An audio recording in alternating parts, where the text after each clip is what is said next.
Wax Off, Balancing Innovation and Operations in the United Arab Emirates FM Market, presented by Ryan Darnell.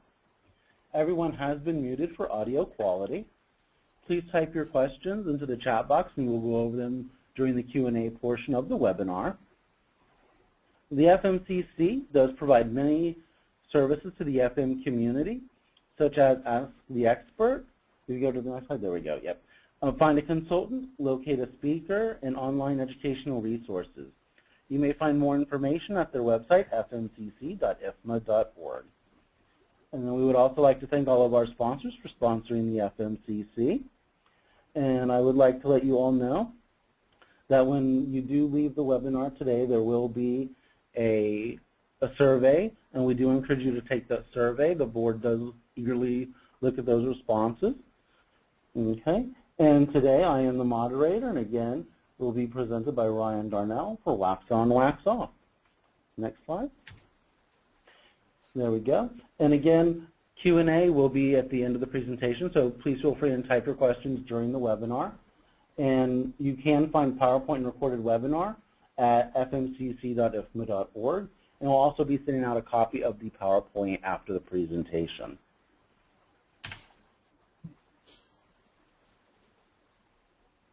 Okay, thank you very much, Joshua. As Joshua said, my name is Ryan Darnell, and I'm currently the Executive Director of Facilities Management with Khidmah, based in Abu Dhabi in the United Arab Emirates. Before being in the UAE for 7 years, I was based out of Australia working for companies such as Jones Lang LaSalle. I'm not going to go through the objectives today. Hopefully everyone's seen those, but we'll be going through those further on. So first of all, I just want to give you a bit of a background on the UAE and do a quick summary, so the political, economic, social and technological background of the UAE.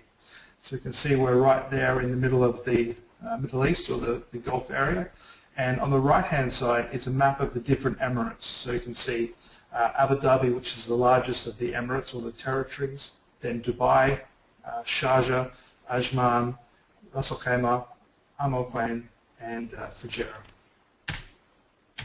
So what do many people believe of when they hear about the UAE? There's lots of myths. The gold cars, rich Arabs, streets of gold, oil flowing, and seven-star opulence. And while many of these are true of Dubai, there's also lots of these that are myths. So what's the actual reality of the United Arab Emirates? As a nation, it's only now this year 43 years old, and it's actually quite a diverse nation. We have about 8 million Emiratis, and of those is 8 million population, and of those is about 16% that are actually local Emiratis. We have a very multicultural population here. So just to go into a bit more detail on the United Arab Emirates, the map on the left there is actually the oil fields that were discovered in the 1950s. Before then, there was a population that was here of about 5,500 BC. And that's important to know because that was formed by migrating tribes. And those tribes are still very predominant today. And the forming of the Emirates together, and in 1973 they tried to also bring in Qatar and Bahrain, which are now their own nations, was done by His Highness Sheikh Zayed. So just looking at the economy of the United Arab Emirates, as I said before, about 16% of the population are Emiratis. In Abu Dhabi that's as high as 40%, and in Dubai it's as low as 10%. It has one of the world's highest GDP per capita, I think only second to Qatar. But at the same time they're trying to diversify away from oil. So Dubai actually only has less than 10% of their GDP comes from oil production now. Abu Dhabi is still quite high, but they're trying to diversify into other areas such as tourism, medical, tourism, events, and there's a high amount of urban popularization going on. And in the 90s and 2000s as well, there was a lot of investment in the Emirates. Something to also note with the population is that there's not an aging population issue. There's actually a very young population, and unless you're a local and if you're an expatriate, not many people actually retire here, so it's not an issue that we have at the moment. So looking at the technological aspect of the UAE, we actually have the highest number of mobile phones per capita of the world. For every person, there is 2 mobile phones. And IT and innovation forms an integral part of the UAE. We have GITEX twice a year, which is an IT show, and we have people come from all across the region to invest in IT. So looking at the social media aspect also of the UAE is important when we talk about FM. Facebook has a penetration of 43% across the population, which is quite high, and Twitter has seen a large increase off the back of the Arab Spring also. One thing to note though is that the internet is regulated, we have a filtering system, and social media has a number of rules set by the TRA here, which includes not being able to post photos of people without their permission. So I just want to talk a little bit now more about the FM market conditions of the UAE. These photos here I'll take you through very quickly. On the top left is Sheikh Zayed Grand Mosque in Abu Dhabi. On the top right is the Burj Al Arab, the first 7-star hotel. The bottom left is the Burj Khalifa, the highest tower in the world. And the bottom right is the ADNEC Exhibition Centre in Abu Dhabi. So just to talk a little bit about FM. FM in the GCC is worth about 21 billion per annum, GDP, and the majority of that is in Saudi Arabia, UAE, and Qatar. Qatar is growing very quickly off the back of the Football World Cup that's coming up, and the UAE has been growing fairly quickly, and Saudi has a very, very large market. The market's taking steps at the moment from growing from a contracting market to a first-generation outsourcing. So what that means is some of our clients that are outsourcing for the second or third time for FM services are looking at more value-driven contracts, and they're looking at investment strategies also with those contracts. However, a key driver is still price, and there's incredible margin pressure occurring as more competition in the FM market continues. The FM market still has a low spend compared to other mature markets across the world, and there's still a limited understanding of what FM is in the market. We have about 250 registered FM companies that can be anywhere from a single source contracting to a fully integrated FM provider. A lot of people see that therefore as having low barriers of entry. However, the investment required is still quite high. So as I said, there's over 200 registered companies in Dubai alone, and those can be ranging from single source right up to integrated companies. It's not a very mature market, and I would say there's probably less than 10 large providers who can provide FM solutions on large contracts. Every day there's an international FM brand that enters the market, and most of them find local partners to pair up with. Many developers also try to branch into FM. They see that as a progressive area from project management or developing to step into because they think the margins are high. There is a high copy-paste mentality also, and you'll see this when you go through contracts and you pick up Australian standards or British standards or American contracts. Many companies try to utilize their relationships they have to also get work. Although there is a lot of tendering, they'll also use the relationships and the entities that hold on to them to drive future business. We have very bureaucratic processes, lots of paper-based from purchase requisitions. Many government organisations still deal with checks. That is slowly changing, but it does put a high overhead on a lot of business. And what we're seeing is government entities such as Musannada in Abu Dhabi and Wasl in Dubai are trying to drive changes with the contracts. So a lot of them are working towards output-based contracts and longer term also. So just some of the localized conditions that make the UAE different.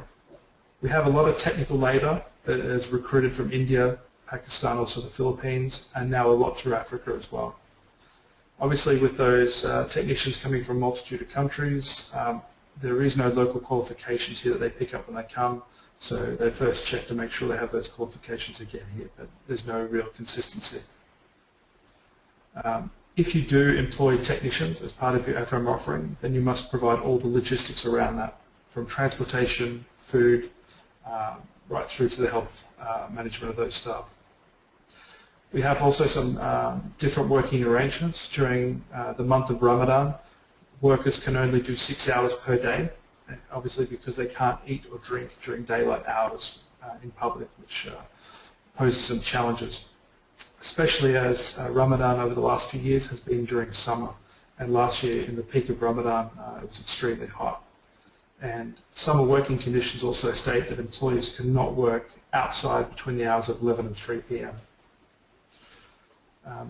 The education of clients is also vital. Many of our clients, when I first came here, didn't even know what insurance was, let alone FM standards. And the quality of the product handed over from developers is extremely poor. Talking about thousands of defects on some of these developments. And that also obviously poses health and safety challenges not only with the developments but also the multitude of nationalities if you're dealing with the service. So here are some photos, and these are not copied off the internet. These are from my personal stash. The first one there you'll see is a favourite where technicians will try to wire in directly to a GPO. They get ripped straight out when they get picked up. Simple things like housekeeping on site, so finding refrigerant bottles on roofs, or in this case paint sitting in a landscaped area. We have big challenges here around safety in pools.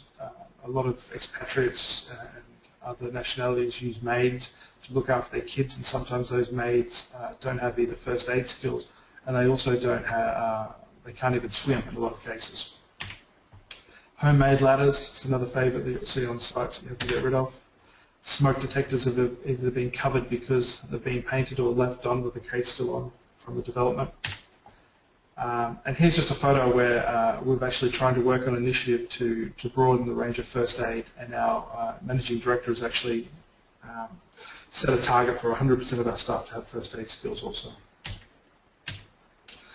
So here's some of the health and safety conditions we have. Up until last year, there were no rules around cradle cleaning. That's now come in, where there's quite a lot of due diligence and procedures have to be followed. This is a photo actually here of one of the towers we look after. And the day that we went to take it over, the contractor decided they'd go down the face of the building in 25 knot winds, so you can see what happened there. We have a lot of fires that happen here also. This one on the bottom actually happened next door to me. It was due to a cigarette butt being left on building materials, and then because the cladding wasn't fire rated or fire rated standard, the fire went straight up the side. We have lots of fire panels that are not operational that we have to pick up, especially in some of the older buildings. And this one on the right actually happened in one of our developments again that was being handed over to us, where the loading wasn't correct in the courtyard, where there was a large collapse that actually happened there. So huge challenges that we have here. The changing dynamic of the market, and the reason I want to say this is it will become evident later on, things happen here extremely fast. Being a nation of 43 years old, new laws and standards occur every month or not every week. In 2009 we had the Middle East Facility Management Association set up over here under Global FM, and they're trying to make a difference also.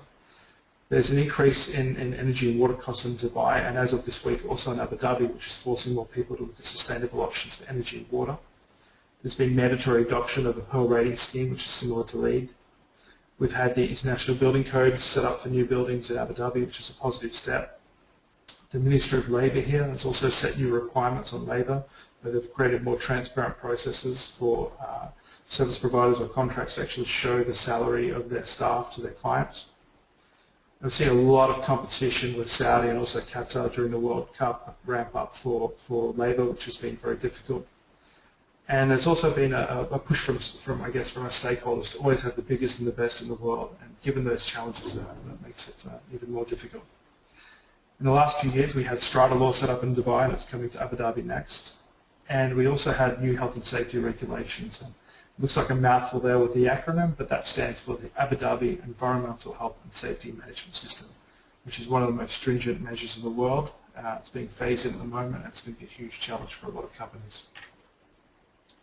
So with all these challenges on service delivery, how can we try and balance innovation with stable operations in UAE? As you can see here, I've tried to really show there's so much going on. You've got the quality of product coming is difficult, the staff you've got coming is difficult, laws are changing every day. How does an FM deliver? And I use this term because everyone remembers it, and especially as being a kid from the 80s, I use the Mr. Miyagi style of wax on, wax off with my strategic FM. So what does that mean? And this might look complicated, but I'll take you through. So going from the bottom to the top, what I like to do is put a split between my tactical and my strategic. So first of all, we start obviously with a SWOT analysis, and then we lead on the strategic to an environmental analysis and looking at our secondary and tertiary competitors and our client analysis. On the tactical, we're looking at our commercial analysis of operations that we've got existing, we look at our key primary competitors, and we do a capability analysis of our current operations. What we do then is we head into the values, and we don't create those values from scratch. On the tactical side, we actually use our existing corporate culture, and then we nurture what we find works best to meet the analysis that we've found. We set our mission and vision, but at the same time, we look at our business as usual and our foundation. Now, that might be the foundation contracts that we've got, the team that we've got in existing. We look at how to grow them, and that forms our strategic plan. From our strategic plan, that we start to look at our differentiators. So in strategic, we look at innovation, unique selling points, differentiation, and we also look into going into new markets and new services where we can. On our tactical, we look at building our human capital capabilities, and then we flow to the execution. And then we start to get into some of the measurement of this. So we look at our external KPIs for strategic, but more importantly, we set internal KPIs between our departments for the tactical operations. On our strategic, we obviously target new customers and new growth markets. But on the tactical, it's also extremely important that we go back to our founding customer base and grow that organically also. And that all comes together obviously with our CMMS, CAFM, our balanced scorecard to pull that all together. The reason I say wax on, wax off is because you can't have one team deliver on this. Yes, your executive team and your sponsoring it are involved, but between the wax on and wax off, what we find here, because of the speed that we're dealing, we have to separate those resources and pull them back in and out as required. So looking at the targeting of the market as part of the strategic and tactical plans. So we have to look at what our core FM service is. Does it actually fit the local demand, or are we bringing that copy-paste mentality? Are we bringing something from another region into the UAE that may not fit? How can we also tailor our service delivery? We look after about 300 mosques in the western region at the moment of Abu Dhabi, which is very, very remote as far as the Saudi border. And we're actually even talking to organisations like the British Institute of Cleaning Sciences about now trying to write a standard on mosque cleaning, because it's very different to some of the other cleaning that we do in other facilities. You have to look at your customer demographics. Even here locally, a freehold development of Emiratis versus freehold development of expatriates have different needs and requirements, different timings, different methodology for staff as well. Do you have the right human capital to deliver to your chosen target market? And that needs to be reviewed at different intervals as well. I'll talk about that a little bit more. Have you got the founding customer base to allow you time to implement your plan? Here in the UAE, the onus on growing fairly quickly to cover your cost of investment is quite high. And this is what a lot of companies miss out when they come to this region. They think that the cost of investment and the barriers to entry are low. Implementing a CAFM system here that meets local requirements will take you 12 months to 2 years at least. And then the tailoring of that will take another 12 months. So it's a huge investment of time and capital, and you really need a founding customer to come on that journey with you. Where can you offer the best differentiation to the client? So you're not just competing on price. When we first started 5 years ago, 6 years ago, our company Khidmah, everyone was competing on price, and now those companies that are still doing that are no longer really in the game. They've not moved with the rest of the competition. And one of the key things here is you need to look at what your best customers are, not only commercially but also reputationally. We refuse to deal with a number of developers due to decisions they make and potential impact to us because the market is not mature enough. And Strata is a classic example of this. You'll have end users in Strata. They don't see the developer. They don't see the owners association management company. Many times they'll just see the FM company. So if you've taken a contract that does not allow you the size and scale to deliver that service, you'll be hit with that reputation. So what are some of the key differentiators we've tried to deliver to this market? Well, the first thing is actually, and it sounds bizarre, is actually be involved in building that RFP. We met with a number of clients actually last week about this, and we've offered this service free to them, where we'll come in and help them actually scope out that RFP. Then we'll step back, let them do the RFP, and we'll potentially tender for that also. Trying to develop more TFM contracts, so total facilities management or integrated facilities management. What happens here is, because of the nature of the technicians on site, you need additional supervision. Now, if you're giving 4 contracts for one tower to different companies for MEP, cleaning, and other services, you will lack that supervision on site. So it's important to have a TFM contract where you can have that supervision and management on site. Looking at more long-term and risk and reward contracts, we're starting to see that now. We're starting to see the 5-year, 6-year contracts, which is great. We're still seeing a lot that have risk on the table, so KPIs tied to penalties or write-downs. What we'd like to see is rewards as well. So not just even payments back to the company, but why not, if you meet a target, actually use that money to reinvest back into the contract or facilities, which is important. Going from input-based to output-based metrics, we're seeing that more and more now. However, we're seeing some clients think they're moving to an output, but they're still looking at the inputs of your contract. They're still looking at the number of staff. They're still looking at how many times you're doing things per day. So that's happening slowly. Needing a contract that allows the freedom to innovate. If you go for a contract where the margins are squeezed so much and you don't have the resources on site, then what hope have you got trying to do the value adds? That's extremely important. New products and services that demonstrate results to clients. There are a lot of gimmicks out there, but there are a lot of potential services that can provide that really show a difference. Trying to take mitigation and actions that overcome the challenges facing the local market, so being prepared for those as well is super important. And having an approach that ensures agility in the delivery of your innovation. So I liken many FM companies to a massive ship trying to come into port, and you need 50 tugboats to change direction. In FM, especially with clients having different procedures, different ways of doing things, you need the agility to be able to make changes to your procedures, your cathode system, even your integration very, very quickly, because things change quickly. So how did this approach work for us? Well, when I joined Khidmah, we were about 195 staff. And I've got to update this because we've gone from 2,500 in the last 2 months to 3,000 now within 5 years. The business started with 99% of our services under our parent companies, our owners, and now that's less than 20% today. So they've continued to grow, and we've taken market share with them, but we've diversified away, which has been very, very important. By focusing on that operational growth or the tactics as well as the strategy at the same time, we went and got a lot of new contracts, but we also saw a huge increase in organic growth with our existing customer base, and that was important. So we try not to forget those existing clients. Any new service, anything we were going to offer before we went to the market, we actually tested that out and tried that out with our existing companies. By working with our clients, we actually looked at trying to get more output-based contracts, and we're able to utilize that existing business to test new services, as I said. So what that in short is, and this is in our vision statement now, is we're trying to set those new benchmarks across the region and trying to pick up those new awards. And one thing I just want to add to this that we did also is wherever we could, we didn't try just to better ourselves, but also step up for the industry, because we saw that if we could raise the level of the industry, then everyone's talking the same talk, everyone's trying to push the clients to take that next step to the next level. And we work with a lot of agencies here, such as we have an organisation called IFMA here, who represents the UAE for the ISO certification. We've actually volunteered, and we sit on the ISO panel now for that also. So just some final advice also from me. Really need to communicate. I can't emphasise this enough.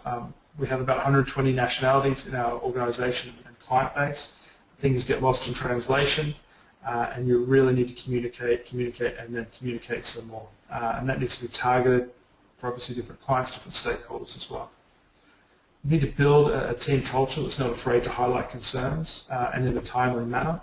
It's one of the first things I learned here. You'll have a conversation with someone and they'll nod their head and everything is fantastic with them. They're not prepared to come back with you and tell you if they've made a mistake or there is something that's gone wrong. And empowering them and showing them that's not the wrong thing is really important.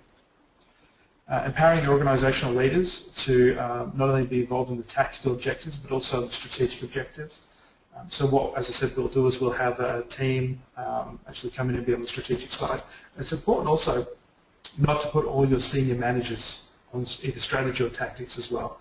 You need to take a representation from both, and it shouldn't be played down if they're sitting in tactics or other strategy. They're both super important, but at the end of the day, you need to develop the careers of those that are coming in the organisation, trying to prove themselves, and a lot of times they're the ones that really get the best results. Clearly delegating those responsibilities and allowing people to make those decisions, and as I said, separating those teams into the wax on, wax off especially.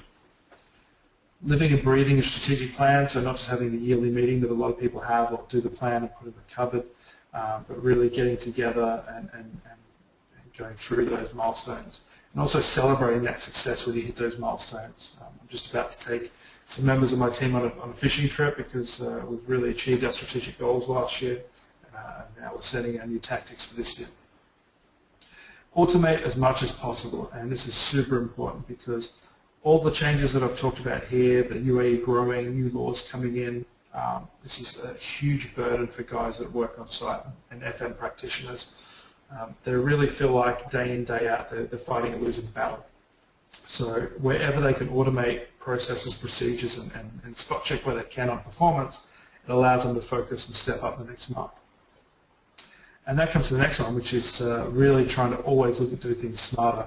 And at the moment, even as a company, because we've had that massive growth, we're just reviewing our delegations of authority, and we're trying to not only empower our FMs, our supervisors, but also give them those decision rights to make on site with the client, because you can't continue to do that and grow at the same rate. So I just want to thank everyone for listening on the presentation. Hopefully that was interesting, and now we'll take some questions. Yes, thank you, Ryan. Let's see. So you mentioned developers are looking at migrating into FM because of the high margins. What would those margins typically be? True net margins in FM here are particularly low. You're talking about 5 to 10% margins on average. Developers are making 50 to 60%. Property managers are making sort of 40%. So I think they see that they can utilize existing development staff on FM contracts, and it's a totally different skill set. So a lot of them, they lose that game pretty quickly.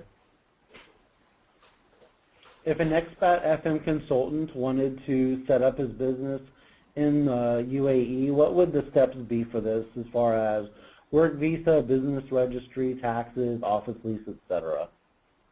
Sure, there's a number of ways of doing it. We have, and I should have mentioned this earlier, we actually have free zones in the UAE, in Abu Dhabi, Dubai, and also in Ras Al Khaimah. What these free zones allow you is to incorporate or set up a business in that zone, which is 100% tax-free, has its own set of laws, has its own set of visas, so you can actually be sponsored by the free zone rather than a local partner. At the moment, a lot of those people that set up there are consultants, and Ras Al Khaimah is a popular one, Ras Al Khaimah Free Zone, and then they will tend to do business in Dubai and Abu Dhabi, which is strictly a little bit of a grey area, but it's not really policed at the moment. If you do want to set up a providing company, or you're worried about the fact that you are operating in a non-free zone, then setting up in Abu Dhabi or Dubai, you have to have a local partner.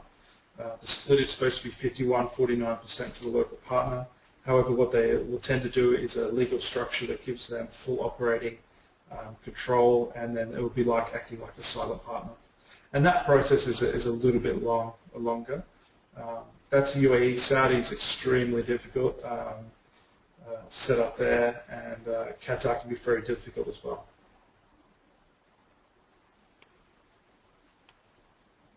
Great. Well, 1 second. So apart from the health and safety, you could be describing the South African FM environment. In terms of outcome-based deliverables, how do you get by in from a fairly immature FM market?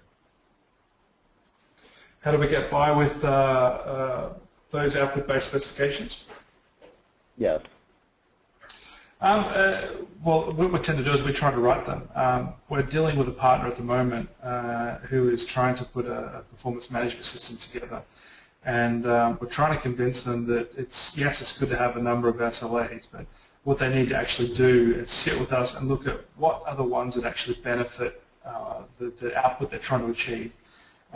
They've put some crazy things in there like, well, how many sick days does a technician have? And I'm trying to explain to them that actually that doesn't make any difference, and that's an input-based spec.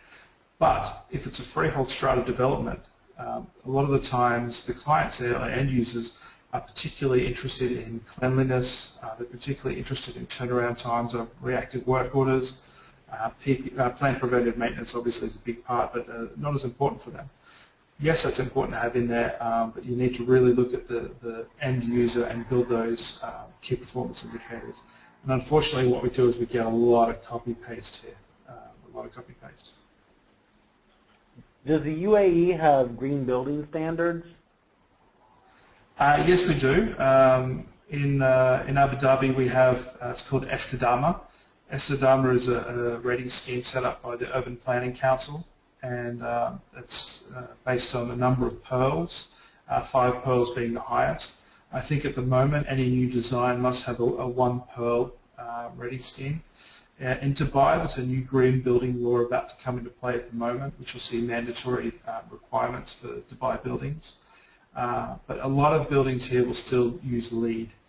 Actually, we're working with one client at the moment, a large petroleum company, which is a huge 80-story building, and they're going for LEED Platinum. So that's a huge onus here, and I think we only have 1 or 2 LEED Platinum properties in the whole of the UAE.